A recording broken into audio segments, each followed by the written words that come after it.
The series where I recommend used cars or recommend you run like hell away from them, I was told is very useful. And I know they're not going to get a ton of views, but if they help just one or two people avoid headache, heartache, hardship, I am a happy man. So let's continue this series today. And today we'll pick up where we left off with, let's say, Asian cars or imports. And that will include Toyota, Honda, Hyundai, Kia. Anybody remember Daewoo? They're not a company anymore, but the Daewoo cars, absolute junk, but maybe I'll include one or two from them. I'll let you pick which Toyota Corolla you enjoy the best, because I recommend just about every one of them. They are extremely reliable. Gas mileage is very, very impressive. They are easy to work on, and if you don't want to do it and make it a DIY project, guys, any mechanic around you will accept those cars to work on them. If you go to certain shops, they may not accept all makes and models to work on. There are some makes and models that they would refuse to. A Toyota Corolla, my gosh, if somebody doesn't accept a vehicle in their shop to work on, I may want to second guess their ability to fix cars in the first place, because they're easy to work on. The parts are plentiful still for a lot of the Corollas that are out there running around on the streets. That means if they're plentiful, they're at an okay price and not very hard to find. So that's what I recommend. And let's hop on over to the other end of the spectrum on one I don't recommend, and that would be the Nissan Altima. Where I'm getting these from is my visits to auto auctions, lots, and personal locations to buy vehicles. Vehicles I have purchased and worked on and sold, and vehicles we work on here at the shop. We have a high turnout of all different types of vehicles. So the information I'm putting together for you comes from a bunch of different angles.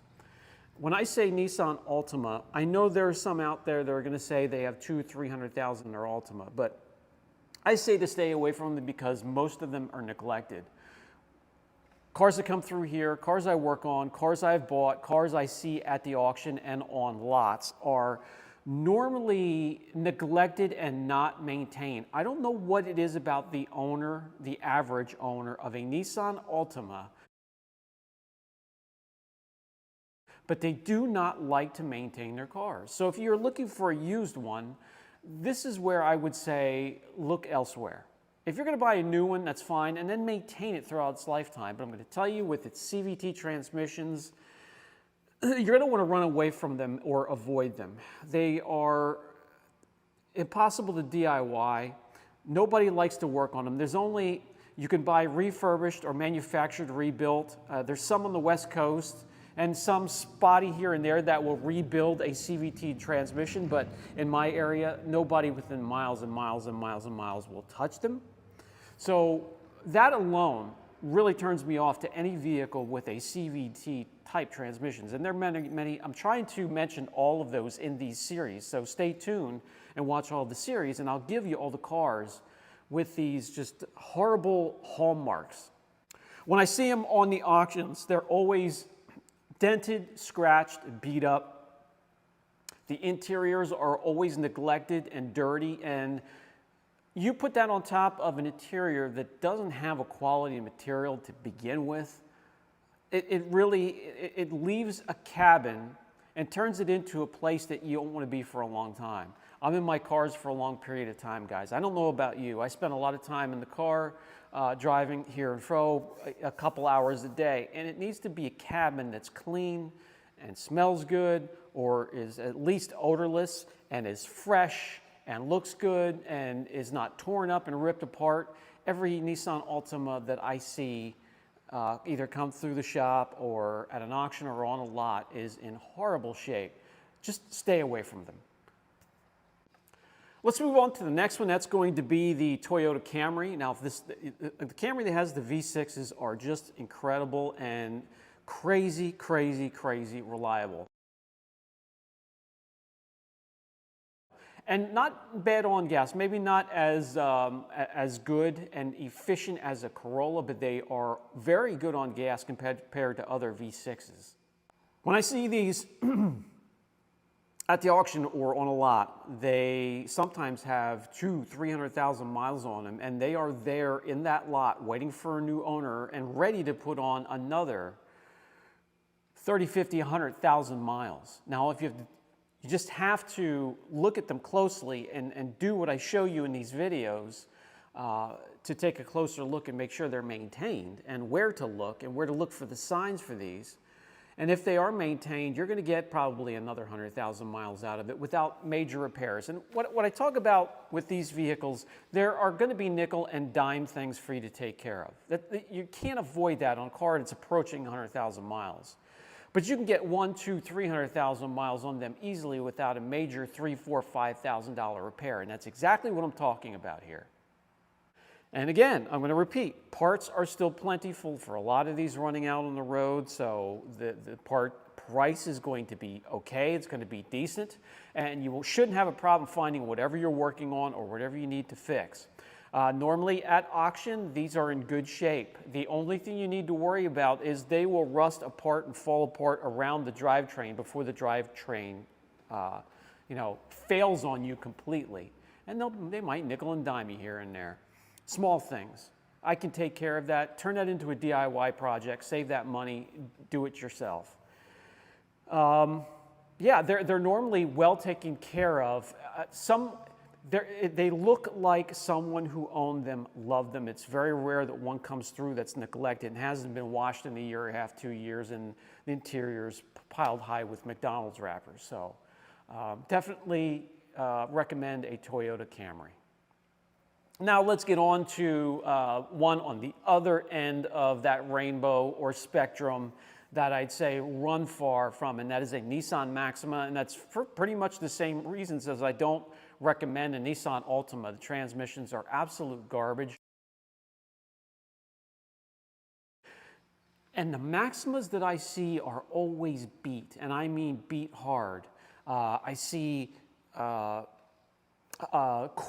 splashed and misted in places, and oil leaks, and the CVT transmissions are just absolutely garbage to begin with. You pull the dipstick and they are black as black and just thin and smell like fuel. Horrible shape, and very rarely maintained properly, where I look around and I see new filters all the way around, new belts, new hoses. It's very rare. So transmission, oil leaks, beat to hell, not maintained, that is not a great combination. Run from a Nissan Maxima. All right, let's move on to the next one that I can recommend, and that would be the Honda Civic. I think they're neat looking little cars. They are, if you find one that isn't tooled with and manipulated and has aftermarket parts and looks like it, or has signs that it has been well maintained, that's the one I would pick up first. They are excellent fuel mileage. They run forever. They are very reliable. Once again, easy to work on. Make it a DIY project, do it yourself. You very rarely have a repair on there that's going to be a major $2,000, $3,000, $4,000 repair. The parts are plentiful, easy to find at a decent price. And if you don't want to make it a DIY project, a local mechanic is not going to refuse your Honda Civic if anything small ever goes wrong with it. And most likely, unless it's in very rare cases, it's going to be something small and not a major drivetrain issue. Let's move on to one I don't recommend. That is going to be the Mazda, especially Mazda RX-8. Rotary engine, anything with a rotary engine, nobody in my area will work on them. There may be some in your area, then don't worry about it. I know I can't work on them myself except for some small things. I think the engine is garbage to begin with. I don't like the idea. I don't like the cars. They are normally beat to hell when I see them come through the shop or at a lot or privately. They are a maintenance nightmare. Parts are hard to find. Nobody will work on them locally, and if you can't work on them, it makes a vehicle that is a maintenance nightmare, and I stay away from them. All right, the next one I'm going to recommend is Subaru Outback. Subaru Outbacks are crazy reliable on top of being all-wheel drive. When you have something that's crazy reliable and can do very well with inclement weather of any kind, it is a crazy combination. For me, it's a vehicle that isn't the most glamorous and exciting, but if I needed something to go from A to B, I wanted it to be reliable and I wanted it to get me there no matter where I lived and what climate I was in. That first car I'm going to be looking at is a Subaru Outback. Now, 2004, 2003 and older, they did have some issues, especially with the head gasket. After 2004, that was kind of taken care of. 2004 and newer, you are going to be good to go for 200,000, 300,000, 400,000 miles if you maintain it. Now, for the vehicles that I don't recommend, that's going to be Daewoo. That's out of business. The cars are still around. I still see them every once in a while at the auctions. Hyundai and Kia. Those are three that I would not recommend. They are absolute scrap. Kias, they're 50-50 as to if you're going to get one that lasts for very high mileage, like 300,000 or 400,000 miles. I often find that their repairs are expensive when something does go wrong. There is really no small issue to take care of. It's all kind of expensive.